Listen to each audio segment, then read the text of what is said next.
দর্শক, মেহেরপুর সীমান্ত থেকে পুশিনের সবশেষ খবর জানাচ্ছেন সহকর্মী আহমেদ স্বপন।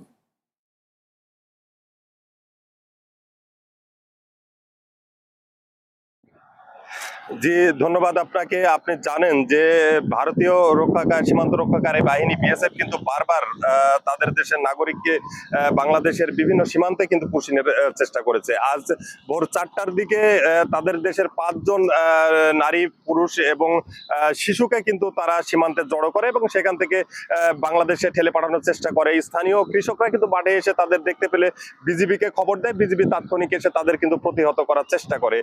এর আগেও আমরা দেখেছি বিভিন্ন সীমান্ত দিয়ে কিন্তু তাদের দেশের নাগরিককে কিন্তু বারবার ঠেলে দেওয়ার চেষ্টা করেছে। আমরা বিজিবির 47 ব্যাটালিয়ন বিজিবির ঊর্ধ্বতন কর্মকর্তা ওনাদের সাথে কথা বলেছি। ওনারা জানিয়েছেন যে দীর্ঘ বিরতির পর ভারত কিন্তু আবারও পুশিনের চেষ্টা কিন্তু অব্যাহত রেখেছে। তবে বাংলাদেশ সীমান্ত রক্ষাকারী বাহিনী বিএসএফ বিজিবি কিন্তু আমাদেরকে জানিয়েছে যে তারা যতই চেষ্টা করুক না কেন, আমরা কিন্তু টহল জোরদার করেছি এবং সীমান্তে ব্যাপক নজরদারি রেখেছি। তাদের এই পুশিন কিন্তু আমরা সফল হতে দিব না। এই পুশিন কিন্তু শক্ত হাতে প্রতিহত করা হবে। তো এই ছিল আমার কাছে গাংনী উপজেলা ধলা সীমান্ত থেকে পুশিনের সর্বশেষ খবর।